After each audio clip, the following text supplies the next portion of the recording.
आप देख रहे हैं ताज 92 न्यूज और मैं हूं नाइला भट्टी। रुख करते हैं आज की हेडलाइंस का।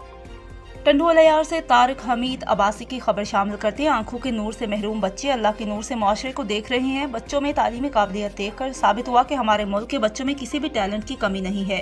ईमान दस्तरखान टीम के सरबराह अब्दुल हमीद अब्बासी ने मुझे ईमान दस्तरखान की दावत देकर अल्लाह के उन मुसाफिरों से मिलने का जो मौका फराहम किया है, ये मेरी जिंदगी का हसीन लम्हा है। मददगार पुलिस के इंचार्ज फाहद अनवर अरबानी की मीडिया से गुफ्तगू। इस मौका पर सीईओ राशिदाबाद सैयद अली मोहम्मद शाह ने मीडिया से गुफ्तगू करते हुए कहा कि ईमान टीम के रूह रवां अब्दुल हमीद अब्बासी की खिदमत को काफ़ी दिनों से मॉनिटरिंग कर रहे हैं। उनकी हिम्मत, जुर्रत और जफाकशी को सलाम पेश करते हैं। ब्लाइंड स्कूल के इंचार्ज मैडम रेहाना और महाज ने ईमान दस्तरखान पर गुफ्तगू करते हुए कहा कि ईमान दस्तरखान की टीम की हमारे बच्चों के लिए की जाने वाली खिदमत काबिल तहसीन है। इस मौका पर अब्दुल गनी मीर जमाल भी मौका पर मौजूद थे।